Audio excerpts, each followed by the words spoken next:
बिस्मिल्लाहिर्रहमानिर्रहीम। डॉक्टर मोहम्मद असलम। नाज़रीन, आज जो मैं डिस्कस करूँगा वो डायलिसिस के हवाले से हमारी डिस्कशन होगी। ये बहुत अहम टॉपिक है। हमारे यहाँ गुर्दे फेल होने के बाद डायलिसिस का जो इशू है वो बहुत ज़्यादा ज़ेर बहस आता है और बहुत ज़्यादा पेशेंट ऐसे होते हैं जो डायलिसिस करवाना नहीं चाहते।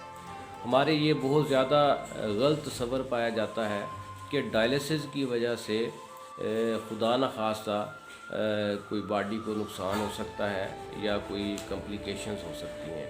हालांकि अगर हम डायलिसिस ना करवाएं तो फिर चांसेस होते हैं कि ऐसे मरीज़ जिनके गुर्दे फेल हो चुके हैं तो उनकी डेथ भी हो सकती है।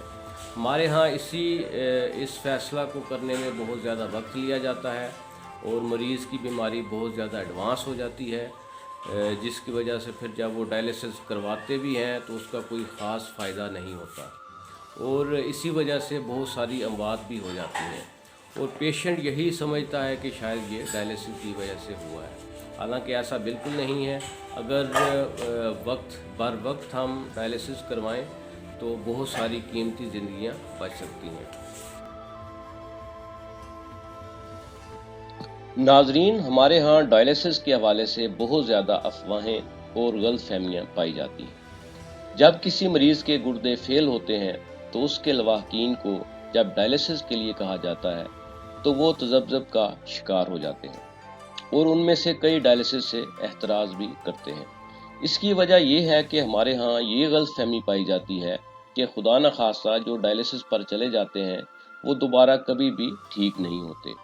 आज की वीडियो में मैं इस हवाले से मालूमात फराहम करूँगा कि जब किसी मरीज़ के दोनों गुर्दे फेल हो जाएं, मुकम्मल तौर पर फेल हो जाएं, यानी वो खून से जहरीले मादों को निकालने में नाकाम हो जाएं, तो फिर मशीन के ज़रिए इन मादों को साफ़ किया जाता है।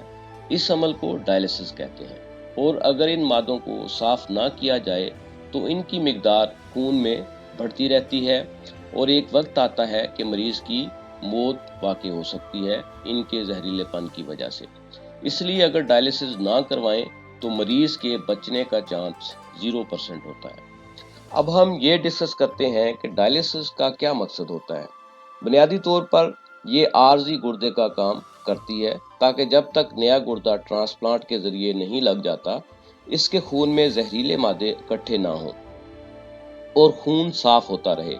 अब जिन मरीजों का डायलिसिस होता है इनमें से कुछ मरीज नया गुर्दा लगने से पहले किसी भी पेचीदगी की वजह से फौत हो जाते हैं और लोग ये समझते हैं कि डायलिसिस की वजह से इसकी फौतगी हो गई है या इसकी डेथ हो गई है।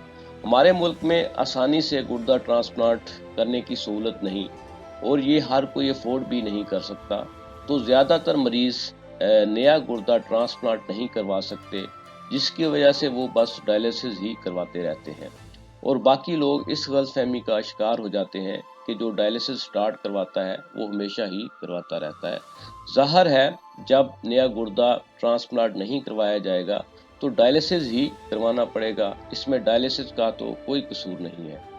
इससे साफ पता चलता है कि डायलिसिस एक जान बचाने वाली मशीन है और अगर मरीज का डायलिसिस ना हो तो इसके जिंदा बचने का कोई चांस नहीं होता और अगर किसी को सारी ज़िंदगी डायलिसिस करवाना पड़ता है तो इसकी वजह डायलिसिस मशीन नहीं बल्कि नया गुर्दा ट्रांसप्लांट ना होना है।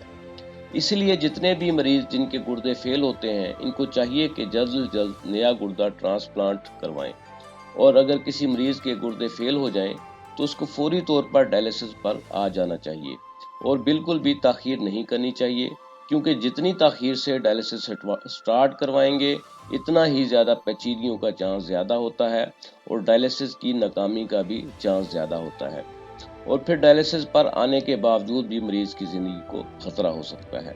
इसीलिए डायलिसिस के बारे में किसी अफवाह पर कान मत धरें और किसी भी किस्म की गलतफहमी का शिकार ना हो। नाजरीन, उम्मीद है आज की वीडियो आपको पसंद आई होगी। बराए मेहरबानी इस वीडियो को लाइक और शेयर करें और चैनल को सब्सक्राइब करें।